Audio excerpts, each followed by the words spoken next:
A Victorian house could present two very different faces to the same street. The front showed polished glass, dark paint, and a carefully cleaned brass knocker. Behind that calm surface stood a second world of passages, stairs, cupboards, and working rooms. This quieter network allowed the public rooms to appear orderly. It also shaped the day of everyone employed inside. This account follows an English household through one ordinary working day. It draws mainly on household manuals published between 1853 and 1894. Such manuals describe the work people were expected to perform. They do not prove that every home followed every instruction. Wealth, region, family habits, and the number of servants changed the arrangement. Even so, the manuals preserve a detailed map of tasks, spaces, tools, and expectations. The imagined house is comfortable, but it is not a palace. It has several family bedrooms, two main sitting rooms, and a dining room. The kitchen lies below the public floor. A scullery, pantry, cellar, and servants' hall occupy nearby spaces. Bedrooms for servants sit high above the family rooms. Narrow stairs connect these levels without crossing the grand staircase more than necessary. A household of this size might employ a cook and several female servants. It might also employ a butler or a single footman. A richer house could divide every duty among specialists. A modest home often gave several kinds of work to one person. The same housemaid might clean bedrooms, answer doors, carry coal, and help at table.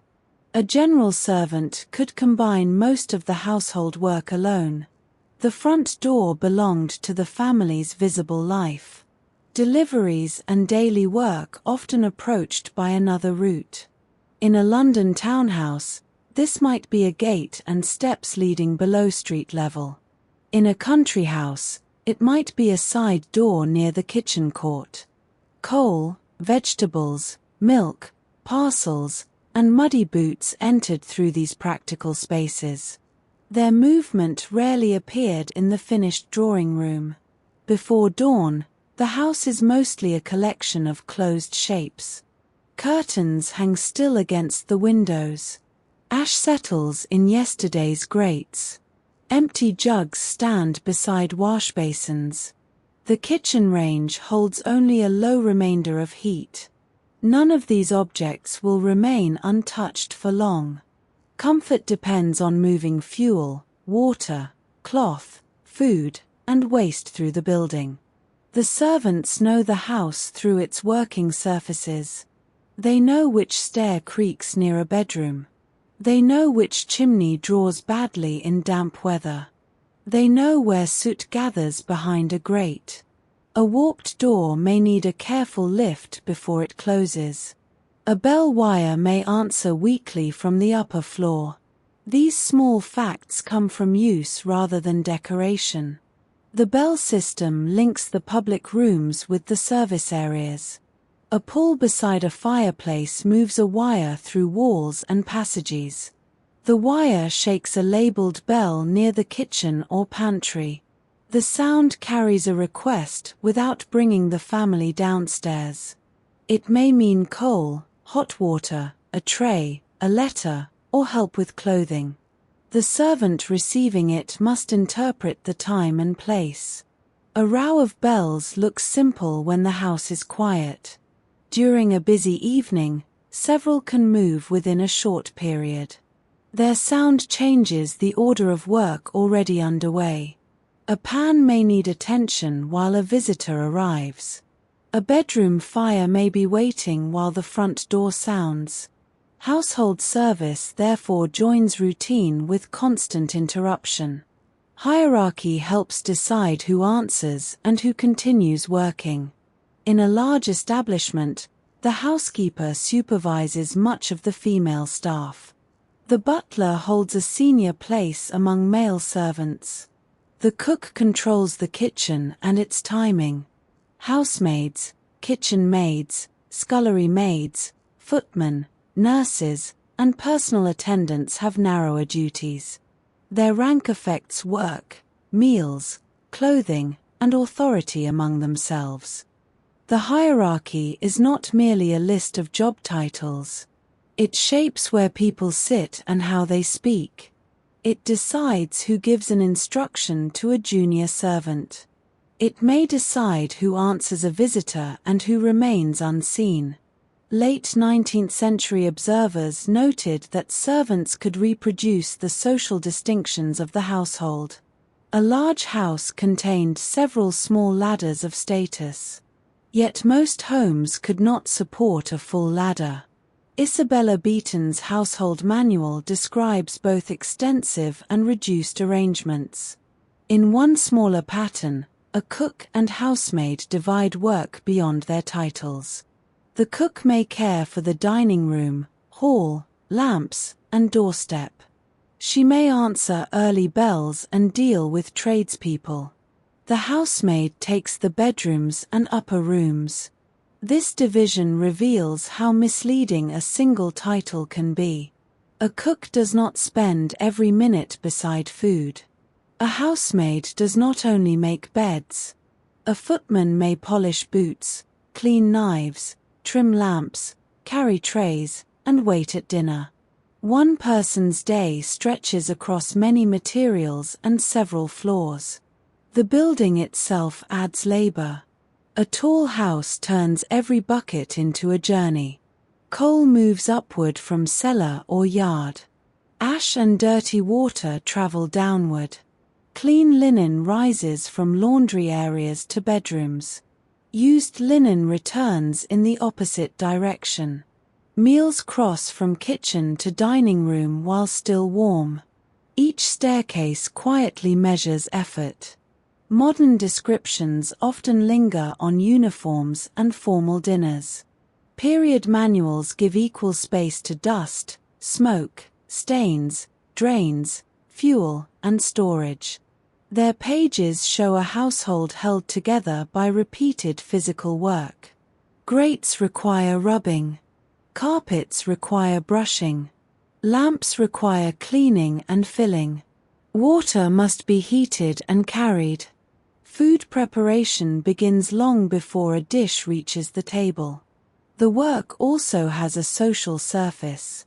A maid entering a drawing room is expected to move quietly. Conduct books advise brief speech and restrained manners. A message should be delivered without turning it into conversation. Certain small objects should arrive on a tray. These rules make the servant present and almost invisible at once. Silence does not mean an empty mind or an empty life. It is a behavior demanded within particular rooms. Downstairs, servants exchange instructions and practical knowledge. They notice weather, visitors, broken tools, delayed deliveries, and changes in the family's plans. Their private thoughts seldom appear in manuals written to regulate work. The manuals still reveal the pressure created by constant self-control. The house begins its day from the least visible rooms. Light appears first near the kitchen rather than the drawing room. Footsteps begin on the back stairs. A door opens towards a coal store or yard. The first work prepares heat for people who are still asleep.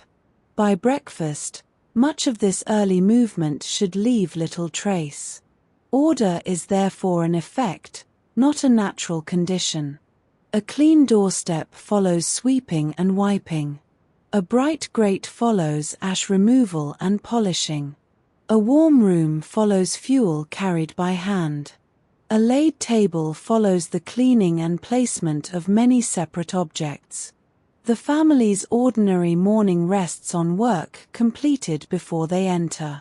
A newcomer entering service must learn both map and rhythm. She learns where cleaning cloths belong and which brush serves each surface. She learns the order of rooms and the habits of their occupants. She also learns whom to ask when instructions conflict. Skill includes memory, timing, endurance, and attention to details that others barely notice. Employment may begin with a box of clothing carried through the service entrance. The new servant leaves familiar streets and sleeps under an employer's roof. Her workplace becomes her home, though it remains controlled by another family. Meals, free time, visitors, and private space depend on household custom. This joined arrangement gives domestic service its unusual shape. The manuals sometimes promise progress through careful conduct and growing skill. A maid might move from a smaller place to a better paid position. A male servant might rise through the ranks towards butler or steward. Such progress depends partly on experience. It also depends on the written or spoken character supplied by an employer. For the moment, these later concerns remain folded inside the quiet house. The working entrance is closed against the night air. The upper rooms are dark. In the kitchen, someone reaches for a match, paper, and dry wood. The household day starts with the making of fire. The fire begins as a small arrangement of paper, wood, and coal. Its success depends on air moving through the grate and chimney. A blocked draft sends smoke into the room. Too much fuel can smother the first flame.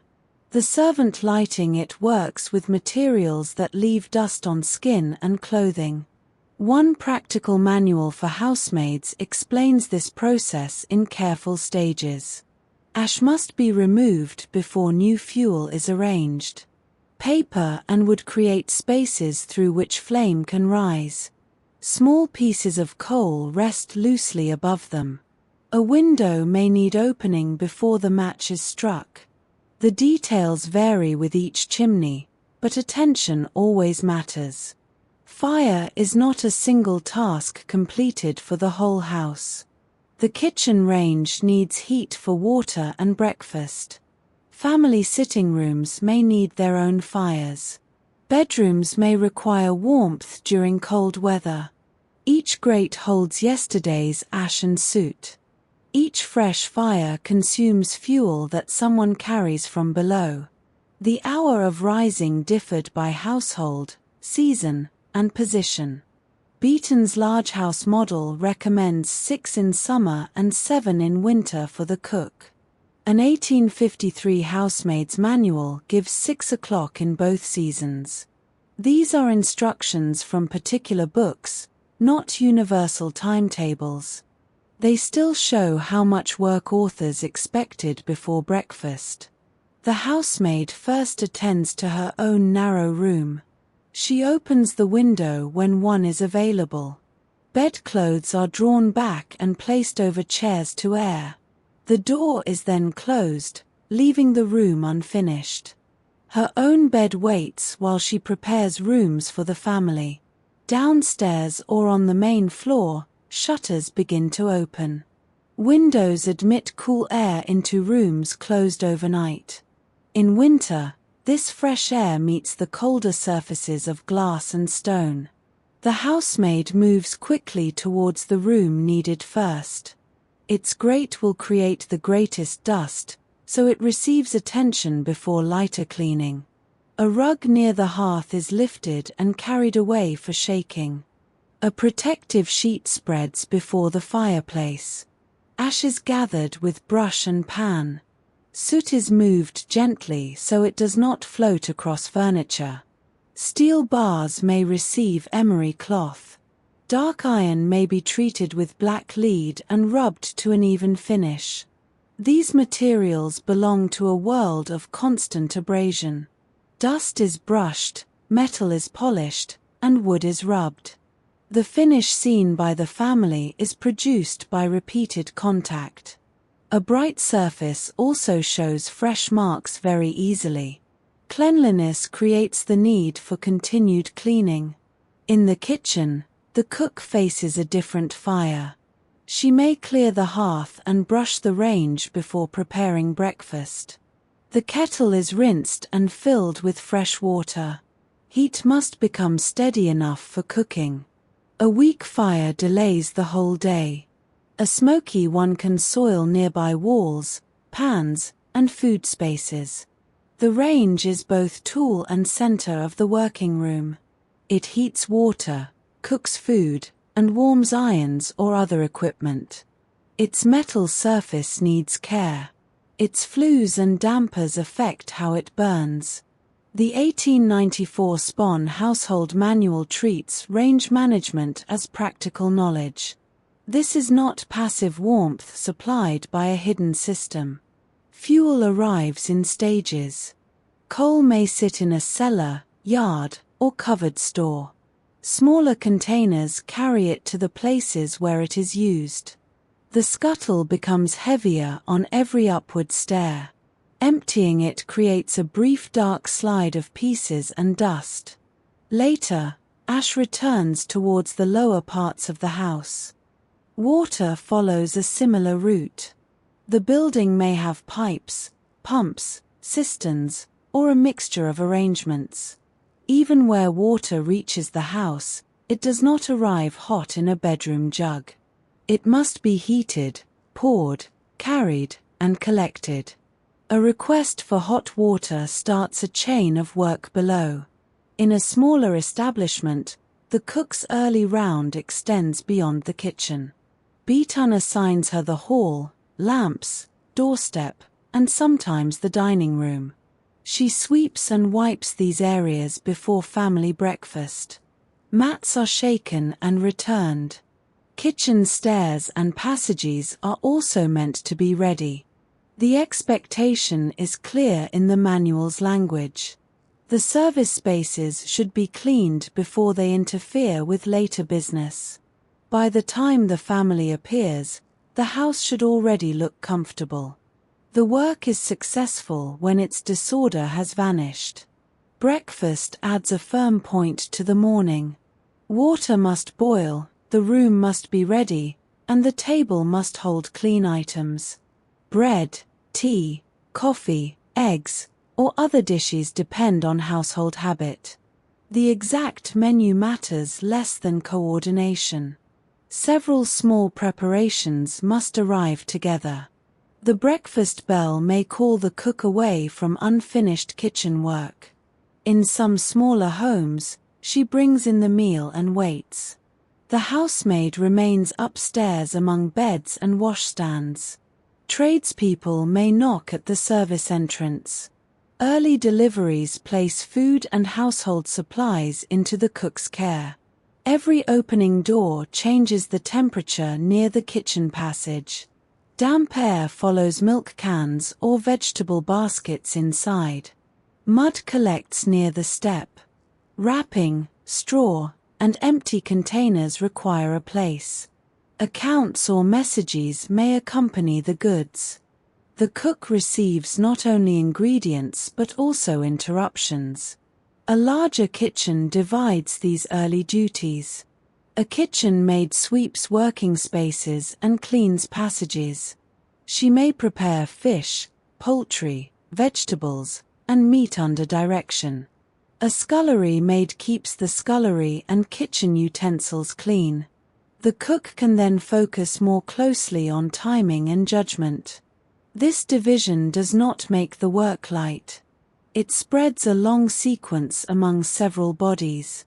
Pans arrive dirty as soon as cooking begins. Knives and boards move between tasks.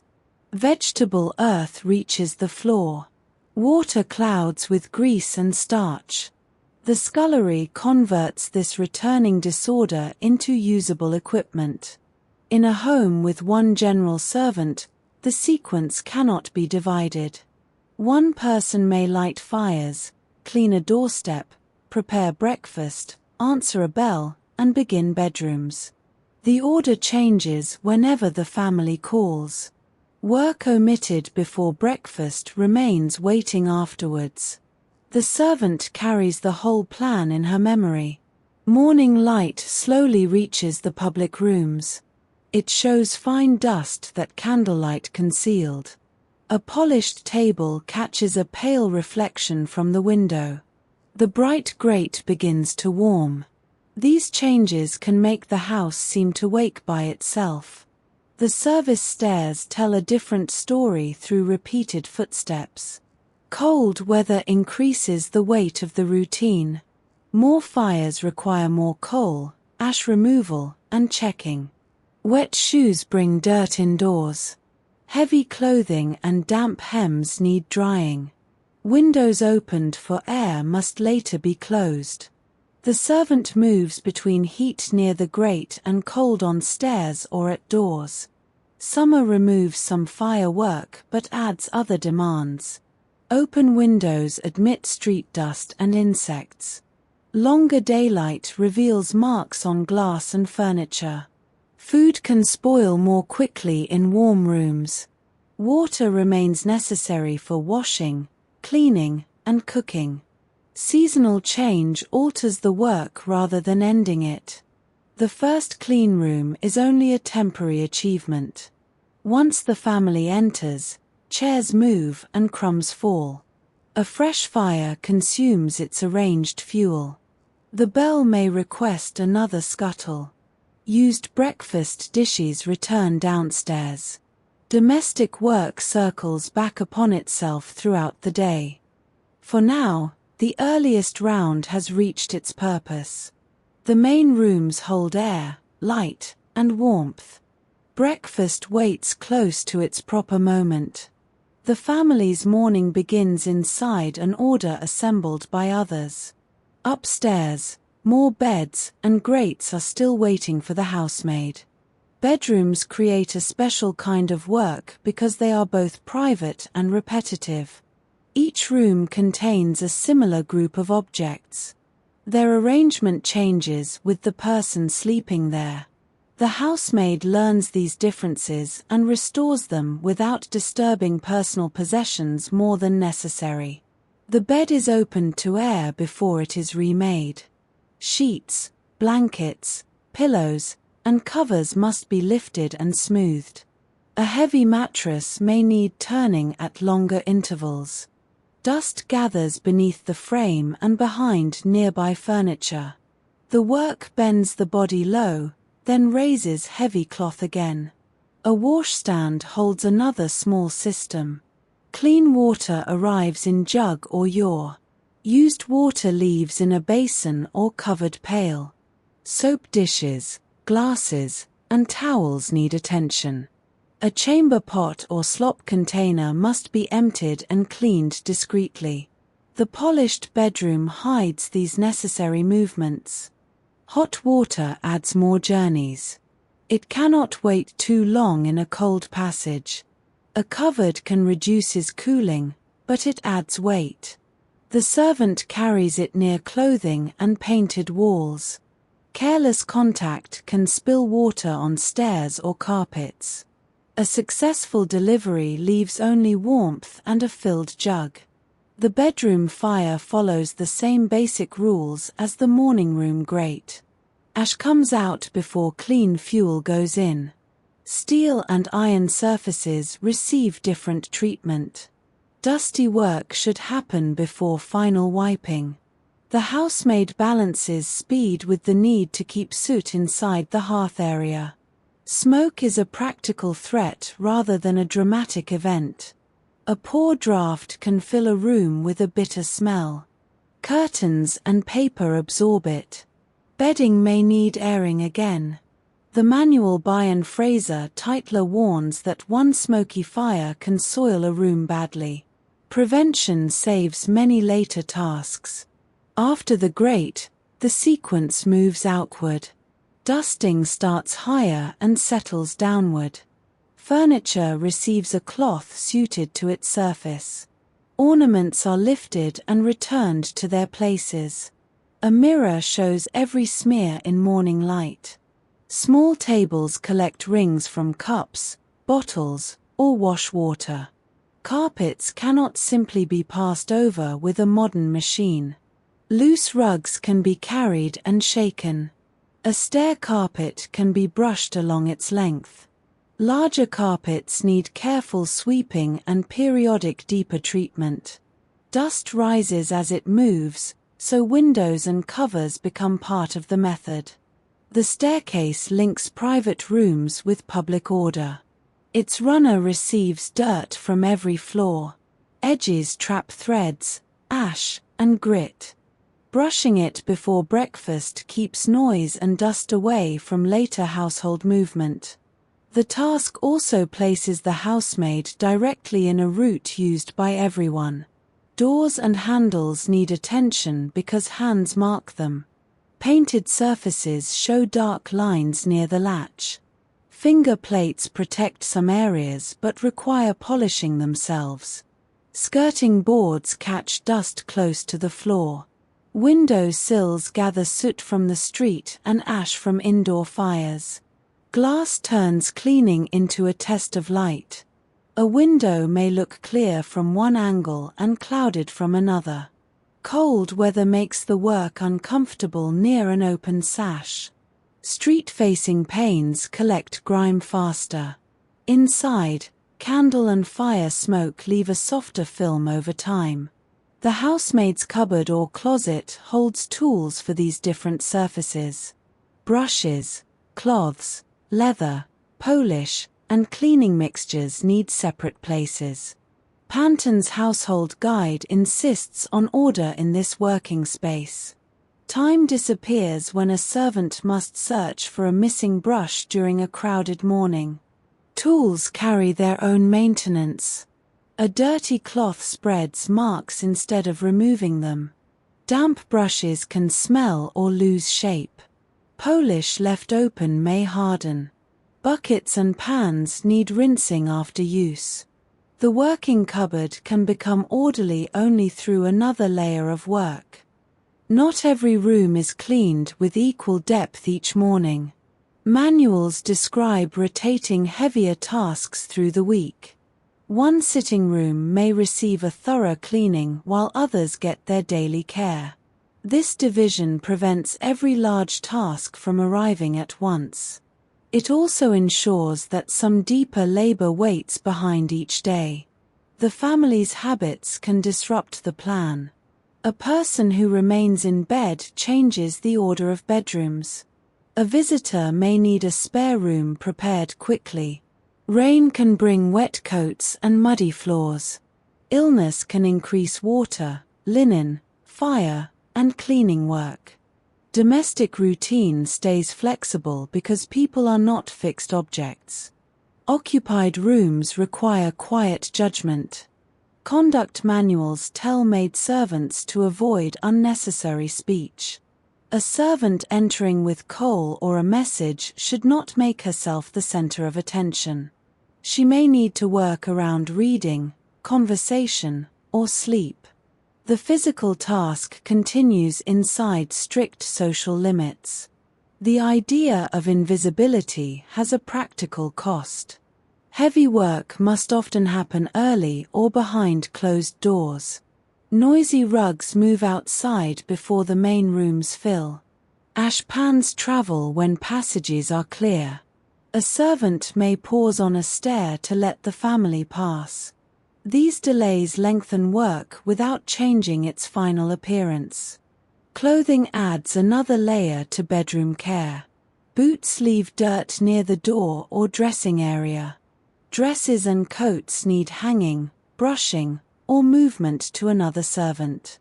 Muddy hems may be noticed after outdoor use. Personal attendants handle some garments in rich homes. Elsewhere, the housemaid absorbs part of this work. Bedding creates a steady flow towards laundry spaces. Sheets are large, heavy when wet, and slow to dry. Blankets need less frequent washing but careful airing. Pillowcases and towels change more often. A household linen cupboard records this movement through empty and filled shelves.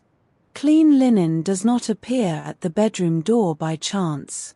It has been counted, washed, dried, ironed, folded, and stored. Each stage may belong to a laundry maid, visiting laundress, or household servant. The arrangement depends on money, space, and local custom. The housemaid receives the finished cloth and starts its next period of use. A well-made room combines many completed lines of labor. The fire burns without smoking. The bed lies smooth. Water stands ready. Dust has left the visible surfaces. Curtains hang evenly, and chairs return to their expected positions. Each detail carries the memory of hands, though those hands are now elsewhere. The housemaid eventually returns to her own unmade room. In a crowded morning, this may happen after family bedrooms. Her window has remained open while she worked. The bedclothes have aired over chairs. Her personal space begins the day after the rooms she serves.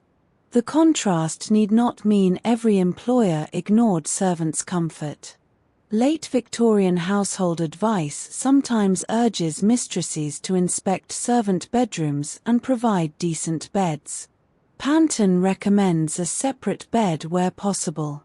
She also lists a washstand, drawers, hooks or cupboard space, and basic furniture. Her advice reveals the limits as clearly as the improvements. Separate beds are described as desirable rather than certain. 2 or more servants may share a room. Furniture remains plain and practical. An employer still controls the room and may inspect it. Privacy exists inside the terms of service. The cleaned family bedroom and the simple attic room belong to one system. One receives labor before its occupant rises. The other is restored when time allows. Both collect dust and require water, air, and linen. Their difference lies in space, comfort, and whose needs set the order. By late morning, the housemaid has crossed the stairs many times. The ashpan is empty again. Brushes return to the closet. Bedroom doors stand in their daytime positions. Fresh air has moved through the upper floor. Below, breakfast dishes and kitchen pans have begun another cycle of washing. The kitchen receives the returning dishes from breakfast while preparing the next meal. Cups, plates, knives, and serving pieces arrive with crumbs and grease. The room cannot pause while they are cleaned. Stock may already be warming, vegetables may need sorting, and deliveries may still be waiting near the door. The cook holds the plan for food through the day. She must know what is available in larder, pantry, and cellar. She also needs the family's meal times and expected guests. A change upstairs can alter several hours of preparation below. Her work combines judgment, memory, heat, and close attention to spoilage. Period manuals describe a place for everything as a rule of good kitchen order. The phrase reflects practical pressure rather than simple neatness. A missing spoon or cloth costs time during a hot stage. Sauces, vegetables, meat, and pastry may require attention together. The room works best when tools return to known positions. The kitchen maid takes many early preparations in a larger establishment. She cleans vegetables and removes earth or damaged leaves. Fish and poultry require their own handling. Joints may need trimming before the cook begins the final preparation. These duties bring wet surfaces, scraps, feathers, scales, and strong smells into the working rooms. Waste does not disappear from the table. It is sorted, carried, burned where suitable, or placed outside. Bones, ash, peelings, dirty water, and broken packaging follow different paths. The Spon manual even treats combustible kitchen rubbish as possible fuel for a suitable range. Household economy looks closely at every remaining material. The scullery stands between use and reuse. Its sinks, tubs, shelves, and draining areas receive the heaviest washing. Pots hold baked or greasy remains. Knives need cleaning without damaging their edges. Earthenware can chip, while metal may stain or rust. The scullery maid learns each object through its most difficult condition. Hot water is valuable here, but producing it uses fuel and time. Cold water removes some dirt slowly. Very hot water can affect hands and delicate materials. Sand, soda, soap, brushes, cloths, and other cleaning agents serve particular jobs. Practical knowledge prevents both wasted effort and damaged equipment. Large pans are awkward even before they fill with water. Their handles strike nearby surfaces in a narrow room. Lifting and tipping require space. A wet floor becomes slippery. Steam settles on windows and walls. The worker continues through an atmosphere shaped by the same water that makes cleaning possible. The cook's authority rests partly on timing. Breakfast finishes, but luncheon and dinner approach. Stock and sauces may begin early because flavor and texture need time. Pastry dislikes unnecessary delay after certain stages. Meat and vegetables should reach the table in suitable condition together.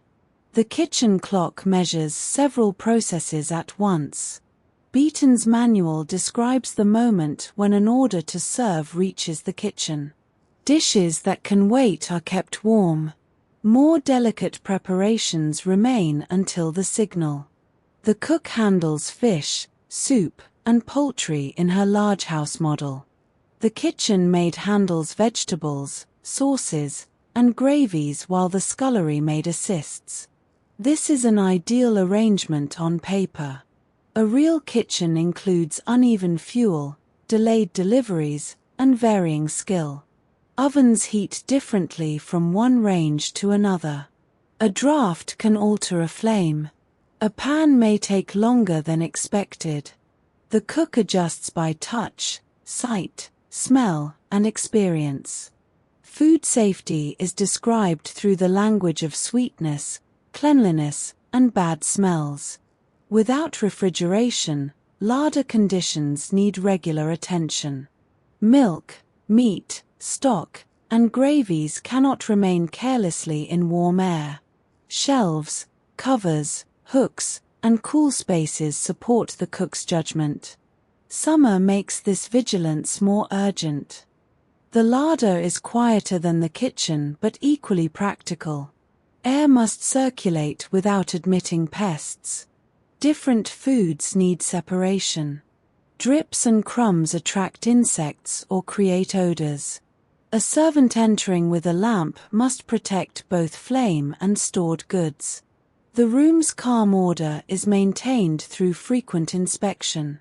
Bread, butter, preserves, and drinks may involve work beyond one meal. Some households buy more prepared goods than others. Period manuals still remember home baking, brewing, dairy work, and preserving as household knowledge. A large country establishment can contain these processes. A town household may purchase many of the same products. The service yard extends the kitchen into open air. Here rugs can be shaken, pails emptied where appropriate, and deliveries received. Rain changes clean ground into mud. Frost affects water and stored vegetables. Summer warmth increases smells and insects. Weather enters domestic work through every outer door. Servants' meals also come from the kitchen. They are not simply portions removed after the family eats. The staff needs food at times that fit their duties. A kitchen maid may prepare nursery and servants' hall dinners. The cook balances this with the main meal, using the same range and working surfaces. The servants' hall meal can be interrupted by bells. A senior servant may remain responsible while others eat. The staff cannot all leave their posts during a family dinner. Rank may shape seating and service below stairs. The household hierarchy continues even in a room reserved for employees. A small home removes many of these divisions. One cook may wash her own pans and answer the door. She may prepare family and servant food with little help. If only one general servant is kept, she may eat between tasks rather than at a settled staff table. The same range supports every part of the day. Laundry sometimes joins the kitchen's heat, especially where space is limited. Boiling water, soap, wet cloth, and heated irons add moisture. Washing day can disturb the usual use of rooms and fuel. Larger houses may have a separate laundry and staff. Smaller ones fit the work wherever equipment allows. Ironing converts washed cloth into a finished household object. Irons must be heated, tested, and exchanged as they cool. Too much heat can scorch fabric. Too little leaves creases. Starch changes collars, cuffs, aprons, and table linen. The neat result conceals lifting, pressure, heat, and careful repetition. Kitchen clothing is designed around work but cannot remove its discomforts. Aprons protect dresses from some marks. Sleeves still meet steam and splashes. Hair must remain controlled near flame and food. Shoes cross hard floors for long periods. The uniform itself later becomes another item requiring washing and repair. The range gives warmth, but standing near it is not restful. Heat reaches the face and arms while cold air may enter from yard or passage. Moving between these zones can happen many times. In summer, the hot room has fewer ways to cool. The cook continues because meal times do not move with the temperature. Knives and metal tools create quiet responsibilities. They must remain clean and ready without being left carelessly. Plate belongs more often to the butler's pantry, while kitchen metal stays below. Boundaries between departments prevent confusion. They can also create waiting when one area needs something held by another. Written accounts connect the kitchen to household money. Deliveries have prices and quantities. The cook may check goods before they are accepted. A housekeeper in a larger establishment supervises stores and keys. In a smaller one, the mistress deals directly with the cook. Trust and scrutiny exist beside practical cooperation. Servants can develop deep knowledge of particular suppliers and seasons. They notice changes in flour, coal, meat, milk, and vegetables. A cheaper material may demand more labor. Poor coal leaves more ash or burns unevenly. A damaged delivery creates work before any refund or replacement appears. By afternoon, the clean breakfast equipment has returned to cupboards. Other pans now stand in use. The range has consumed more fuel. The larder has opened and closed many times. Kitchen cloths have collected stains. Order persists, but it is an active order constantly rebuilt around production. The sounds remain steady rather than dramatic. Water runs or pours into a basin. A brush moves across metal. A knife meets a board. The range settles with small changes in heat. Footsteps approach through the passage. A bell gives another room a claim on the kitchen's time. Dinner preparation gradually becomes the center of attention. The kitchen maid clears earlier work from the busiest surfaces. The scullery makes clean utensils available again. The cook checks what must be finished last.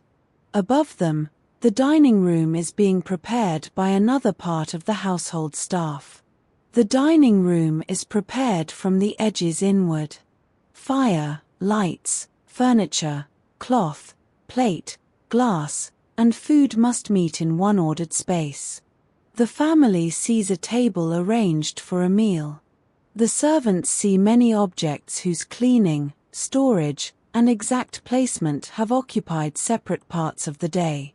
In a wealthy household, the butler holds responsibility for much of this arrangement. Bedtime describes him bringing breakfast items, waiting at meals, and caring for plate. At dinner, he checks silver and plated articles before the family enters.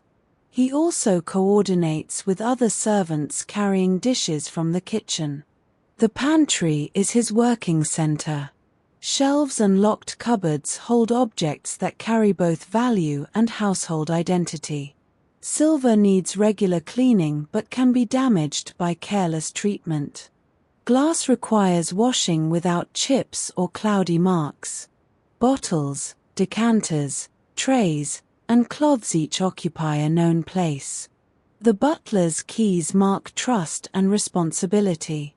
Wine and plate are not simply useful household goods. They are valuable stores that employers count and protect.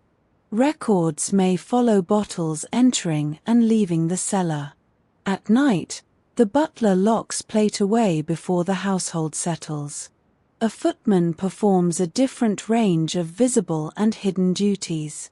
In a small male staff, he may be the only male servant. Bedtime then makes him generally useful. His early work includes knives, shoes, lamps, furniture, and clothing. Much of it should be finished before the family begins moving through the house. Boot cleaning carries the street indoors in a controlled way. Mud dries in seams and around soles. Brushes remove it before polish restores the surface. Several pairs may need attention after wet weather. A servant handles each boot closely, then returns it as part of an orderly wardrobe. Knives belong to another demanding surface. Their handles and blades need care suited to their materials. Cleaning should not dull an edge or leave residue. Table knives must be ready together, not one at a time. Their uniform appearance at dinner follows repetitive work in a less visible room. Lamps require fuel, clean glass, trimmed wicks, and safe handling. Gas lighting changes some duties but introduces burners and pipes. Candles need holders and a supply ready for use. Light across a Victorian household is a collection of maintained flames. No switch illuminates every passage without preparation. Bedtime places these lighting duties among the footman's early dirty work. In her model, he rises before the family begins moving. Boots, table knives, lamps, clothes, and furniture all need attention. Only after these tasks does he change his working dress and prepare the breakfast table. Boots from the street are treated with separate tools. Bedtime recommends one hard brush for dried mud. A softer brush carries the blacking. A third brush brings up the shine. Each brush has one purpose, so yesterday's dirt does not pass into the final polish. Very muddy boots may first be washed and wiped. They then dry slowly on their sides. The manual warns against placing them close to the fire. Quick heat can damage leather that has already crossed cold rain and wet streets. Even drying becomes part of the servant's practical judgment. Table knives follow another careful sequence. The manual says they should meet warm water rather than hot water. Grease must be removed before a cleaning machine is used. Otherwise, grease reaches the brushes inside and creates more work. Clean knives return to their basket with the handles facing one direction. The lamp has its own small system. A servant must understand how its parts fit together.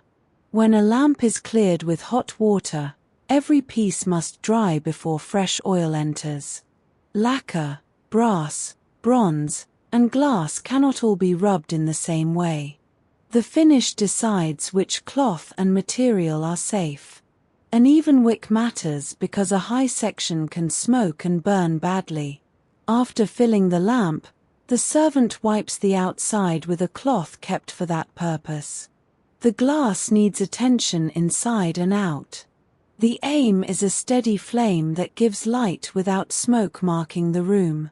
These instructions describe one manual's preferred method, not every lamp in every house. They still show the knowledge hidden inside a simple evening light. Fuel, air, glass, metal, cloth, and flame meet in one object. A badly prepared lamp creates smoke, smell, weak light, or another interruption later. Before dinner, the footman changes from dirty work towards public service. Livery or formal clothing must remain clean despite earlier tasks. Posture and movement become part of the job. The servant who brushed suit or boots now stands still behind a chair. The change is social as much as physical. The bell board continues to regulate movement. A pull in the drawing room signals through wire and metal. The labeled bell identifies the room, but not always the exact request. The servant approaches prepared to observe and listen. A second journey may follow for whatever object is required. Conduct books teach a controlled entrance. The servant should not arrive noisily or begin unnecessary talk. Messages should be brief. A tray may carry letters, money, or small items. Respectful forms of address reinforce the distance between worker and employer inside the same domestic space. These instructions reveal constant observation. The family judges not only whether a task is complete, it may also judge voice, expression, dress, timing, and the way a servant crosses a room. Skill therefore includes managing the appearance of effort. Urgency should not become visible disorder. Dinner service brings several departments together. The kitchen sends dishes at the proper stage. Servants in the dining room receive and place them. Used items return through doors and passages. Signals pass between rooms. A delay below can become visible above, while a changed pace above returns pressure to the kitchen. Beaton's large house pattern places the butler behind the master's chair. The footman stands elsewhere according to the service. Other attendants carry dishes in and out. At the end of a course, a bell can notify the cook.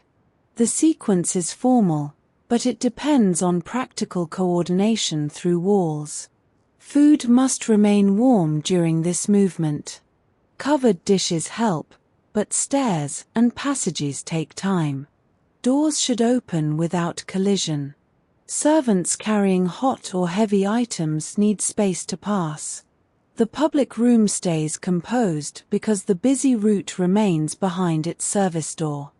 The polished table also creates risk. Hot dishes can mark a surface. Wine can stain cloth. A glass can break during clearing. Crumbs gather even during a careful meal. Servants respond quietly and continue the sequence. Afterwards, every used object begins its return to storage. Not all Victorian households dine with this degree of formality. A family with one maid may receive simpler service. The servant brings dishes, clears plates, answers the door, and returns to kitchen work. There is no line of attendants to absorb interruption. The same person moves repeatedly between cooking and table. Guests extend the evening beyond ordinary rhythm. More coats, candles, glasses, dishes, and chairs enter the plan. The front door needs attention at uncertain times.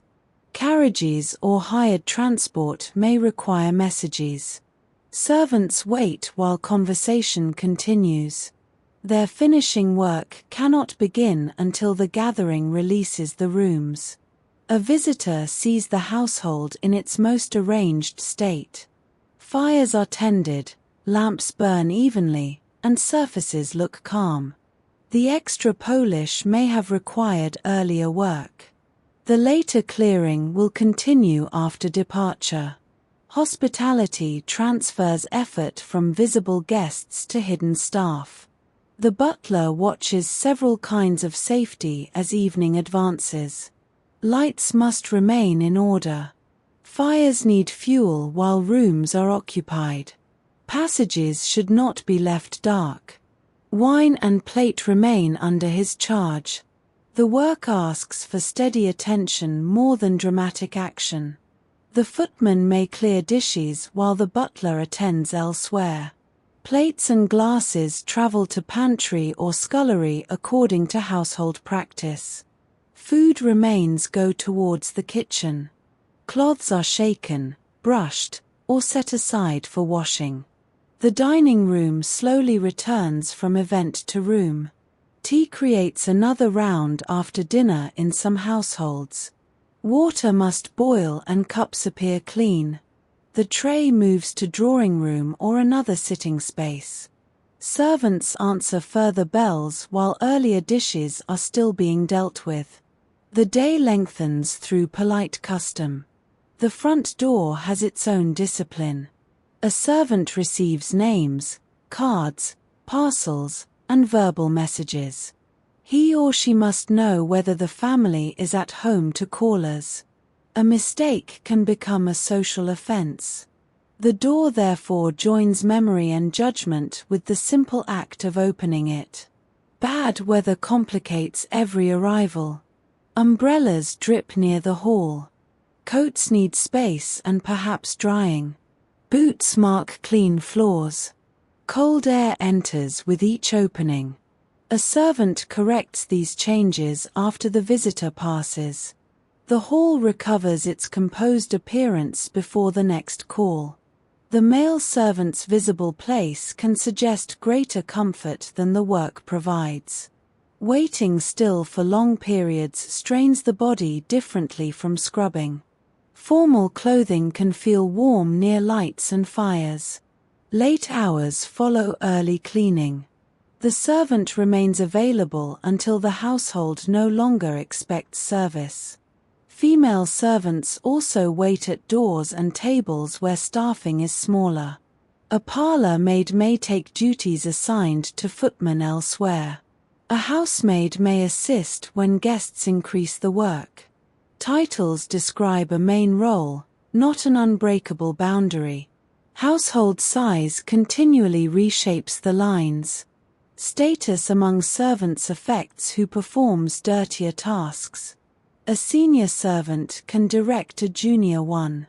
The butler may supervise male staff, while the housekeeper directs female staff. The cook guards her authority in the kitchen. These divisions can create pride, friction, and a clear route for instructions. They can also offer a kind of practical education. A younger servant watches how experienced staff arrange a table or manage stores. Repetition turns observation into skill. Promotion may follow when a suitable vacancy appears. An employer's character can carry that experience to another household. As the meal ends, the dining room grows quieter. Chairs stand away from the table. The last glasses return to the pantry. Kitchen and scullery absorb another load of washing. Yet the house is not ready for sleep. Tea, doors, fires, clothing, and personal attendants still hold the staff to their posts. Some household work is attached closely to one person rather than one room. A lady's maid serves her mistress through clothing, grooming, travel, and changing plans. A valet performs related work for a man. These roles bring servants near the private life of employers while preserving a strict social distance. Bedtime describes the lady's maid as carrying numerous duties shaped by family habit. No two households arrange them in exactly the same way. She may care for a bedroom and dressing room. She may also prepare clothing, help with dressing, arrange accessories, and keep personal items ready. Clothing is a daily system rather than a closed wardrobe. Dresses need brushing, airing, folding, and storage. Fastenings loosen and hems collect dirt. Gloves, ribbons, lace, and other small items can be misplaced easily. The maid learns where everything belongs and which garments suit the next activity. Changing clothes several times creates repeated work. An outdoor dress returns with dust or dampness. Evening clothing must be ready at a particular hour. Removed garments cannot always be put away immediately. They may need brushing, drying, repair, or movement to laundry staff. The servant handles costly materials that can be damaged by heat, moisture, insects, or rough treatment. Knowledge grows from experience with cloth and trimming. A stain needs the correct method rather than the strongest one. Storage must allow air while protecting garments. Household manuals devote many pages to such distinctions. Hair care and personal preparation require tools, light, water, and time. The maid may work while receiving instructions for the day. She remembers messages and changes to clothing plans. Her closeness gives access to private conversation, yet conduct demands discretion. Trust becomes one of the central materials of the role. Travel adds trunks, lists, and unfamiliar rooms. Clothing must be packed without crushing. Small items need counting and safe placement. On arrival, they are unpacked and arranged again. The servant's own box travels too, but family luggage takes priority in both timing and care. A valet or personal manservant combines clothing work with brushes, boots, hot water, and attendance. In a household without a valet, some duties pass to the footman or butler. This overlap shows again how wealth multiplies job titles. Smaller staff create broader individual days. The nursery forms another household within the house. Infants and children need food, washing, clothing, sleep, warmth, and supervision. A nurse may direct the room while an undernurse or nursery maid handles supporting tasks. Where staffing is limited, one woman carries most of this responsibility.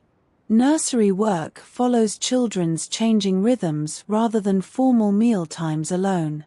A child wakes, spills, cries, or becomes tired without consulting the household schedule. Bedding and clothing may need frequent attention.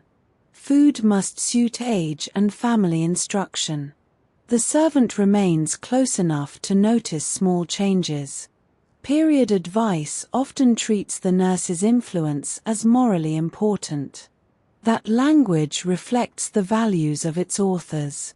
It also shows the long hours children could spend with servants. A nurse might know daily moods, fears, habits, and preferred routines better than many visiting relatives. Physical care remains beneath the moral language. Water and clean cloth arrive in the nursery. Toys and floors need order. A fire may require guarding. Windows must provide air without making the room too cold. Walks outdoors bring clothing, weather, and traffic into the plan. An undernurse learns through repeated practical tasks. She washes small garments, carries meals, and tidies the room. She may take children downstairs or outside under direction. The position can offer experience towards a nurse's place. It also combines close responsibility with junior status among servants. Illness changes nursery and bedroom work throughout the household. Historical remedies belonged to their own time and are not advice now. For servants, the important change is practical. More fires, water, linen, trays, cleaning, and night attendance may be needed. Ordinary schedules bend around the sick room. The laundry gathers the marks left by all these activities. Family clothes, servant uniforms, bedding, towels, table linen, and nursery cloth enter together. They must be sorted before washing. Color, fabric, soil, and intended finish affect treatment.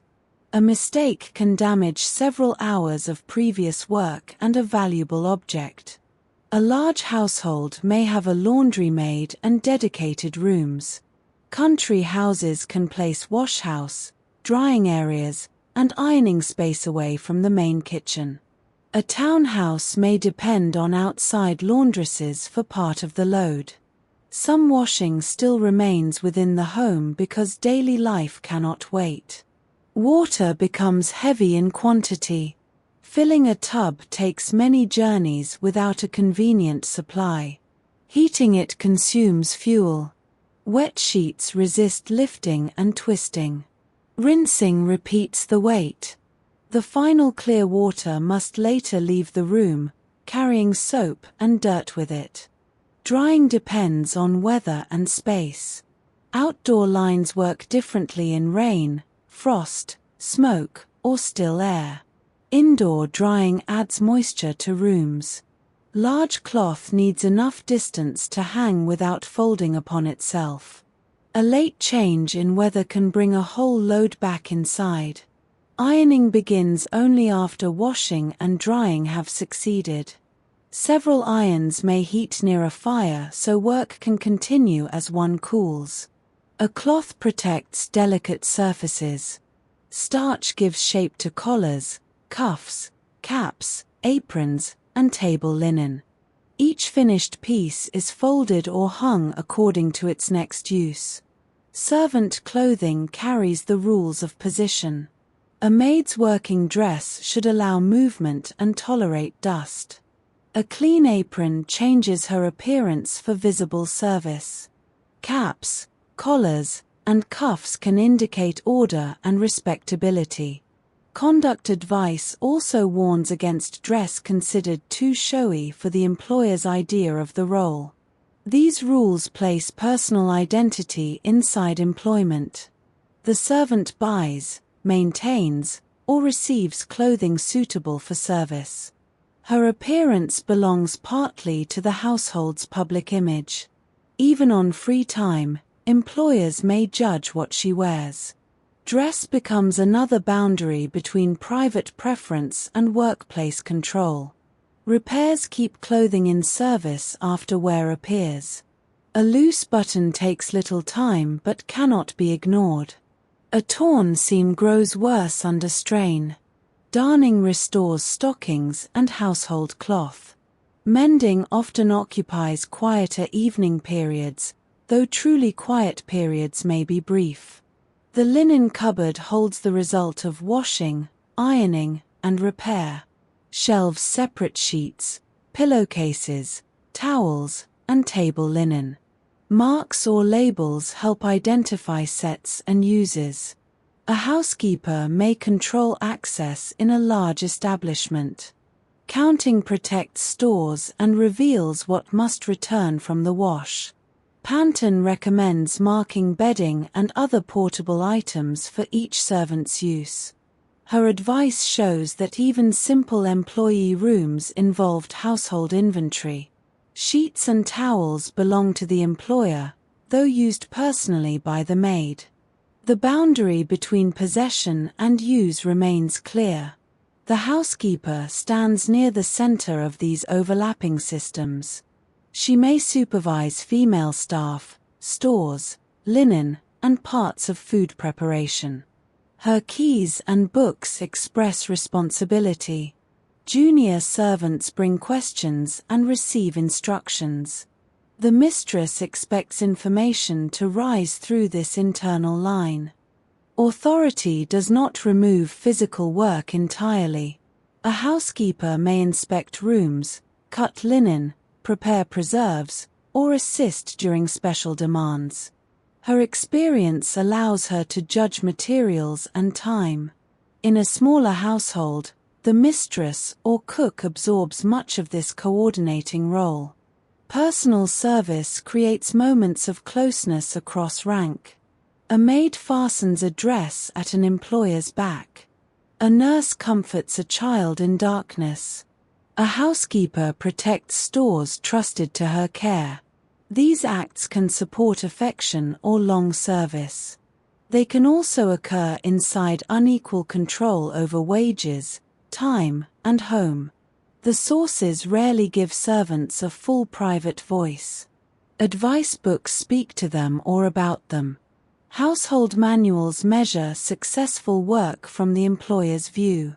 Reading carefully still reveals bodies moving through rooms, carrying weight, remembering details, and making countless decisions.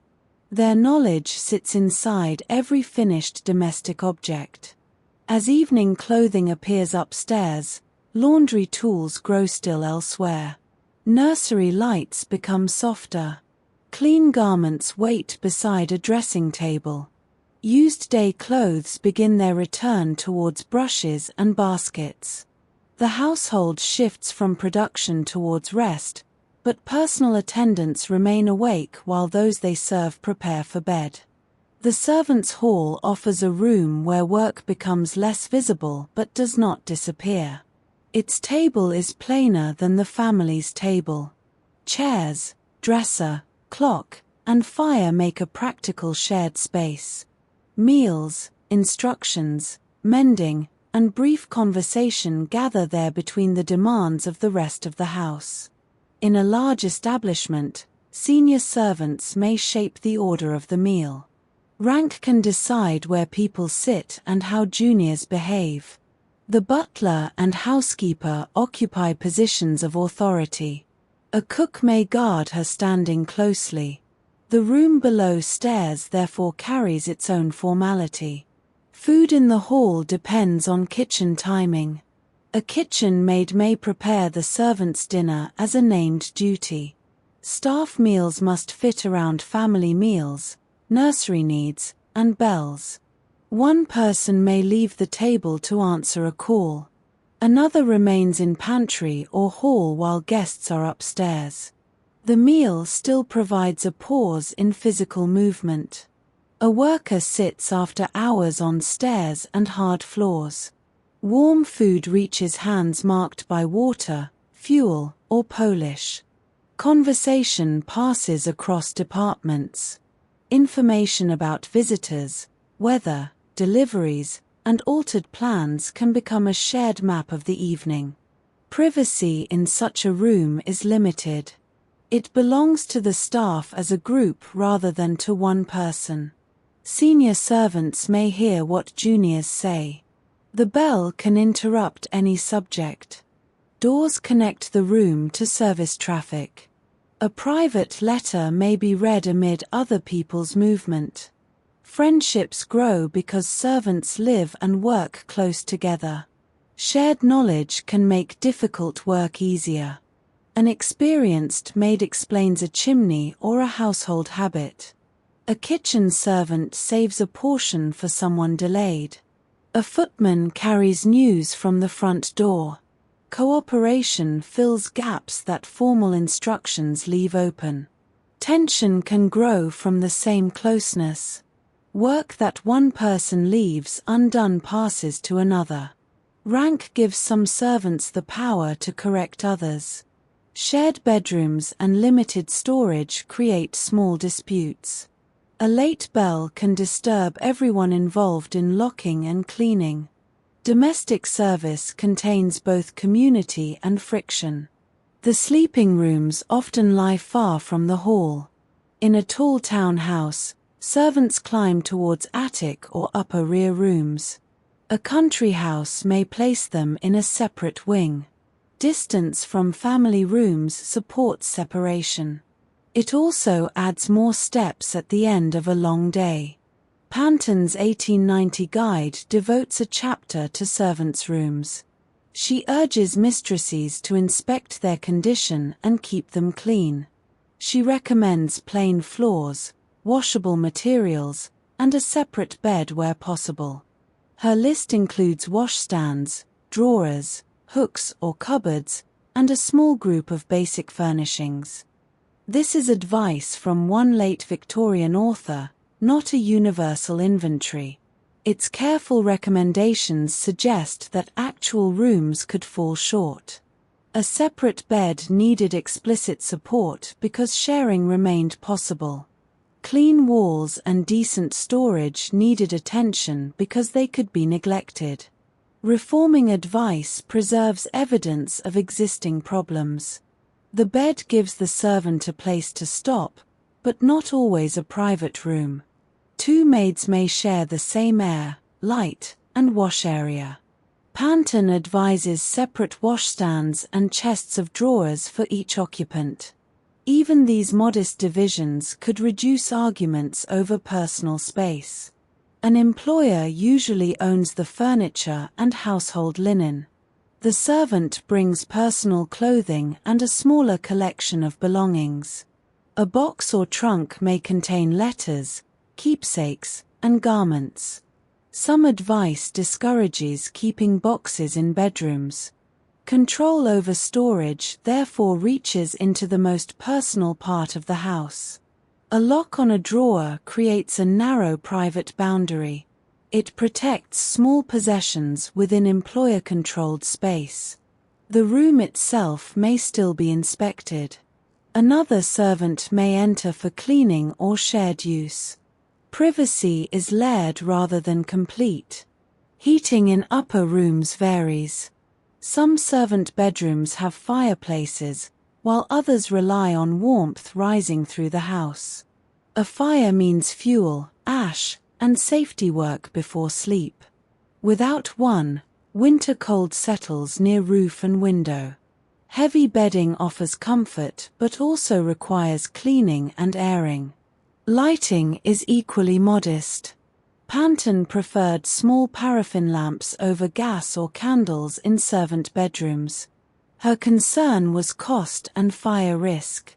Whatever the exact household rule, light is controlled through fuel and permission. Reading or sewing after work consumes a resource watched by the employer. The location of servant rooms affects rest. Roof spaces can become hot in summer and cold in winter. Stairs separate them from water and necessary facilities. A late request means descending and climbing again. Sound from bells or passages can continue after a worker reaches the room. Workplace and home cannot be separated at the door. The servant remains inside the employer's building during meals and sleep. A family need can cross into nominal rest. The next morning's work is only several floors away. This arrangement distinguishes domestic service from factory or shop work with a daily departure. Late 19th century observers repeatedly discuss personal freedom as a problem within service. Lucy Maynard Salmon's study is mainly American, with comparative material on Europe. Its broader point remains useful when stated carefully. Live-in work makes hours, visitors, and private time depend heavily on household custom. Panton writes from England about the dull routine of a servant's life. She mentions morning talk with tradespeople and a few hours on Sunday. She also discusses evenings out as something employers and maids negotiate. Her tone is that of a mistress advising other householders, not a servant speaking for herself. Free time can arrive as an afternoon, an evening, part of Sunday, or an irregular permission. The exact custom differs. Weather, distance, and transport affect what can be done with those hours. A servant in the country may have farther to walk before reaching friends or shops. Going out requires preparation. Work must be covered or completed. Another servant may answer bells. Suitable clothing must be ready. The return time remains part of the employer's expectations. A late arrival can affect trust and future permission. Visitors create another sensitive boundary. A servant may want relatives or friends to call. The house is not hers to open freely. Some employers provide a sitting room or allow visitors under rules. Others restrict them closely. Personal relationships enter the system of permission attached to residence. Letters offer a quieter connection beyond the house. Post may bring family news, opportunities, or requests for money. A servant needs time and light to reply. Paper, ink, and privacy are small practical concerns. The written page can travel where the employee cannot go that evening. Employment itself often depends on another kind of writing. The character is an employer's statement about conduct and skill. A good character helps a servant obtain another place. A poor or withheld one can narrow choices. Advice literature treats giving notice and giving characters as serious parts of household management. Notice marks the period between deciding to leave and actually leaving. During that time, servant and employer continue under one roof. Work must proceed despite changed expectations. A replacement may be sought. The departing servant may worry about the next wage, room, and household. Reasons for leaving vary widely.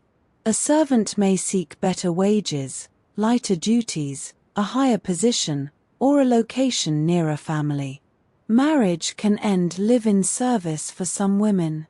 Conflict, illness, loneliness, or poor accommodation can also matter. The sources rarely measure these motives with complete fairness. Training can encourage movement between places.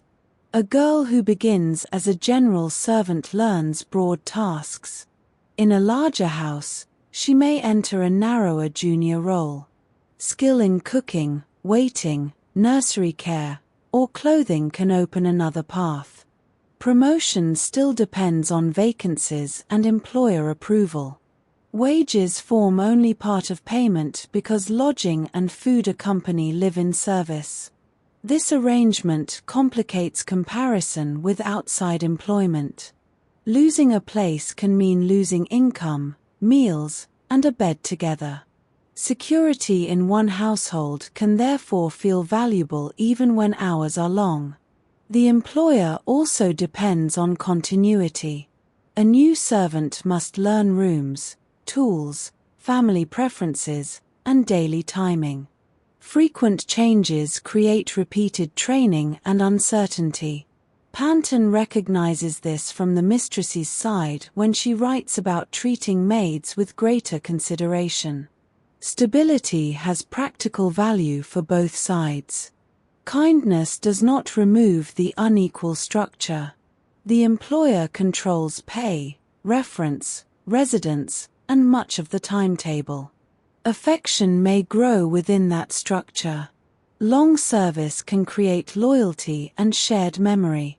It can also make a servant's identity difficult to separate from one family. The servants' hall holds these possibilities without resolving them. A clock marks the hour, but not a guaranteed end. Mending may continue on the table. Someone listens for a bell. Another servant prepares to go out through the side door. A third begins the climb towards a shared room. The room gradually empties as duties separate the staff again. Kitchen workers finish surfaces and stores. Personal servants remain near bedrooms. The butler checks pantry and doors. Housemaids prepare the last water or fires. Rest arrives by position rather than for the whole household at once. Upstairs, a maid places personal things in a drawer and folds her work dress. The room contains only a few objects, yet each has crossed into the employer's system. Linen is counted, light is limited, and the next bell may still be heard. The window shows darkness beyond a house that remains awake inside. Closing the house begins at different times in different rooms. The family may still read or speak beside a drawing room fire. The kitchen has passed its busiest cooking hour. The scullery continues with dishes. Upstairs, clothing and bedroom preparations create a final round of water, fuel, light, and cloth. Tea may extend service after dinner. A tray requires clean cups, hot water, and careful carrying. The servant enters the sitting room with the same controlled movement expected earlier. Once the tray returns, each item joins the remaining washing. Polite leisure above becomes another short sequence below. The pantry settles through counting and storage. Clean plate returns to its assigned place. Glasses dry before they are enclosed. Bottles go back towards cellar or cupboard. Cloths are rinsed or set aside. The butler checks that valuable items are present before turning a key. In the dining room, crumbs and marks remain after the people have gone. The cloth may be removed and folded for treatment. Chairs return to their usual positions. The fire needs a final decision. A room required tomorrow at breakfast cannot simply be abandoned in evening disorder. The kitchen follows its own closing order. Food worth keeping must be covered and placed safely. Scraps and waste leave work surfaces. Knives and boards are cleaned. The range may retain enough heat for water or early preparation. Its fire is reduced rather than treated like a sitting room grate. A cook looks once more into larder and pantry. Warm air, uncovered food, or a loose door can undo earlier care. Milk and stock need the coolest suitable place. Bread and dry goods need protection from damp and pests. Tomorrow's work begins with what is preserved tonight. The scullery holds the last heavy objects. Pans that served dinner arrive later than breakfast dishes. Grease has cooled along their edges. Water must be refreshed as it becomes dirty. The worker cleans not only the utensils but also the sink, table, and floor affected by cleaning them. Wet cloths cannot remain in a heap without consequence. They are rinsed, spread, or placed for washing. Brushes should not sit in dirty water. Pails are emptied and left ready. A room built for dirt still needs its own clean ending. Otherwise the next morning begins inside yesterday's remains. Housemaids make another passage through family bedrooms. Curtains and shutters are adjusted. Beds are turned down according to custom. Clean water, towels, or warming arrangements may be provided. A dying fire can be renewed if the room still needs heat. Each visit happens around the occupant's evening habits. A bedroom occupied late cannot be finished early. Personal attendants remain near dressing rooms while clothes are changed. Garments removed after dinner need immediate judgment. Some can be hung and aired. Others require brushing or a note for repair. Small items return to drawers, cases, or trays. Hot water again travels upward. The can is filled near the range or boiler, then carried through quieter passages. Steam escapes when the lid moves. The servant pours without marking furniture or floor. Used water may later make the opposite journey, extending the task beyond delivery. Nursery rooms settle by another clock. Children may already be asleep while adults remain downstairs. A nurse checks bedding, light, air, and fire. Toys and clothing wait in daytime order. Night care remains possible after the rest of the room grows quiet. The front door continues to delay final closure. A family member may be out. Guests may leave at uncertain times. A message may arrive late. Someone must remain ready to answer. The hall lamps and fire cannot be treated as finished until movement through the entrance has ended. When visitors depart, coats and wraps are brought without confusion. Doors open onto cold or damp air. Steps may need light. The servant waits until carriage or walker is safely away, then closes the boundary again. A brief arrival or departure creates work on both sides of the door. Beaton's description gives the butler a clear bedtime round. He attends with candles, locks the plate, secures doors and windows, and checks the fires. These instructions belong to her model household. They capture the wider principle that someone remains responsible after public service ends. A locked door is tested rather than assumed. Windows on lower floors receive similar attention. Shutters reduce the dark glass of public rooms. Fire screens or guards are placed according to household practice. The aim is a stable house that can remain unattended for several hours. Fire safety requires calm inspection. A bright coal may be useful in one room and unwanted in another. Ash can hold heat after the surface appears dull. Curtains and drying cloth must remain away from flame. Lamps need extinguishing or safe placement. The house moves from many small lights towards darkness. The servant carrying a candle creates a final pool of moving light. It crosses polished furniture and familiar door frames. Shadows shift along the service stair. The flame needs protection from drafts. Every step is slower when one hand belongs to the light. The bellboard becomes still only when the family has settled. Even then, a late call can move one bell. A servant who has climbed upstairs may need to descend again. The physical distance between room and rest becomes most noticeable at this hour. Senior servants finish with responsibility rather than a single object. The housekeeper may check stores, linen, or arrangements for morning. The cook considers breakfast and remaining fuel.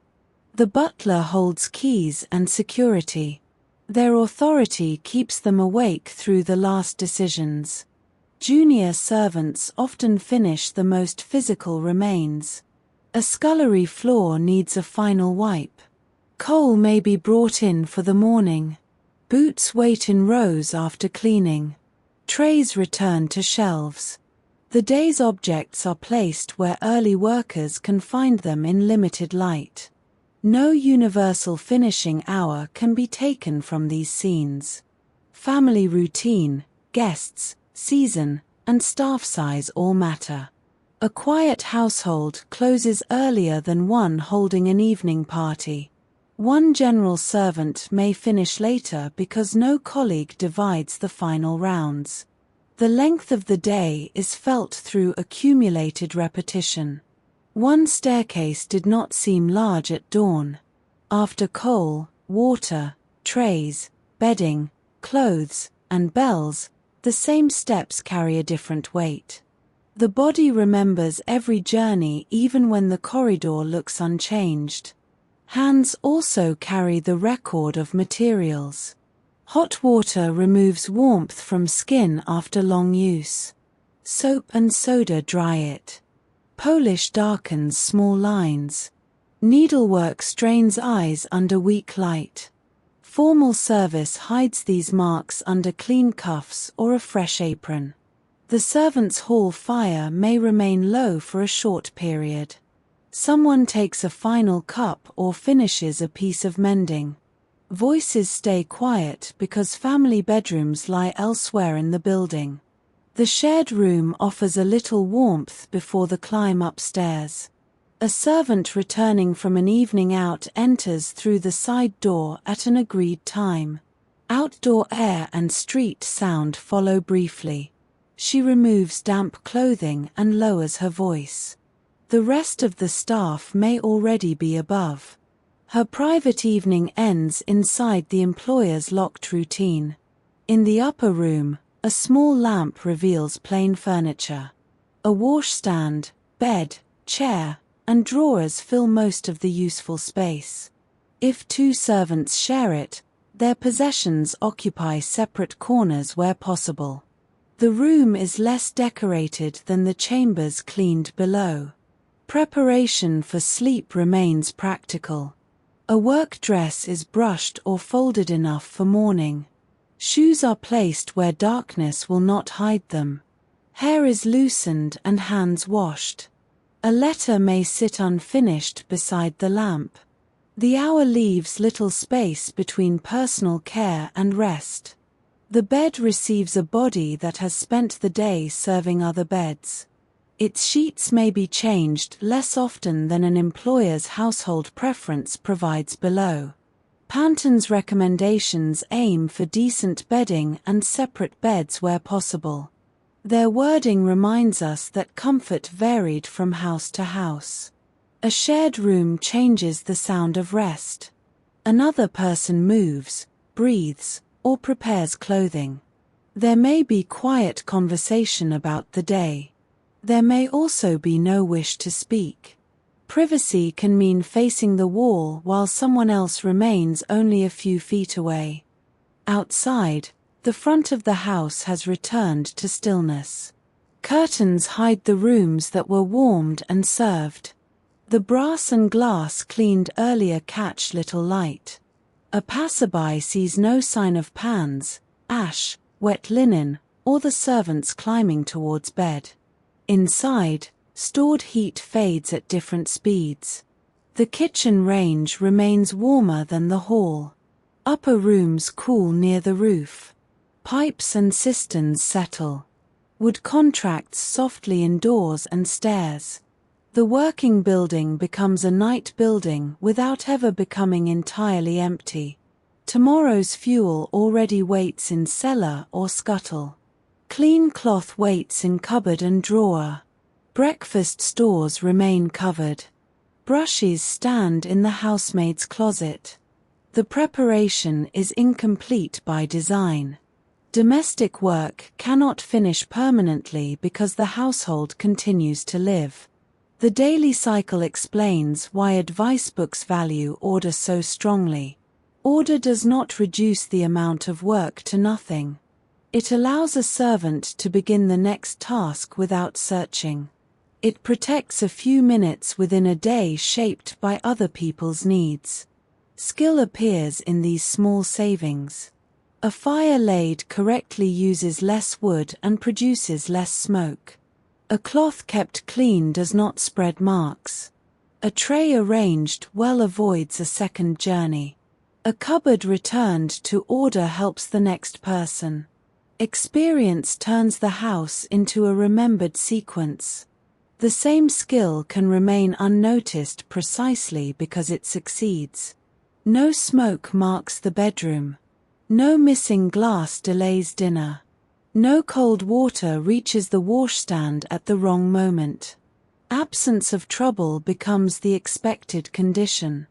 The worker's judgment disappears inside normal comfort. Historical manuals often praise obedience, economy, and quiet conduct. Modern readers can also notice endurance and knowledge within those instructions. The servant measures heat without a digital control. She reads surfaces, weather, fuel, cloth, food, and human habit. Her working day depends on continuous observation. The household is not a single experience shared equally. The family rests inside rooms prepared for them. Senior servants hold authority but remain employed. Junior servants carry more of the dirt and weight. One general servant may carry almost every line of work alone. No single house represents the whole Victorian period. Rural and urban homes differ. Early and late decades bring changes in pipes, lighting, transport, and available goods. Family wealth changes staff size. The manuals used here offer clear examples, while their rules remain ideals rather than complete descriptions. Within those limits, the ordinary pattern becomes visible. Comfort requires fuel before warmth, water before washing, and cleaning before polished order. Meals require preparation before service and washing afterwards. Sleep requires a final person to secure the house after others withdraw. The day began with a match near the kitchen range. It ends with flames reduced and doors checked. Between those moments, servants have moved through every working level of the building. Their labor has carried the house from darkness to use and back towards darkness. The final footsteps rise along the service stair. A hand steadies the small lamp beside the wall. Below, the bellboard hangs without movement. The kitchen surfaces are ready enough for morning. The passage door is closed, and the house rests around the work that will begin again.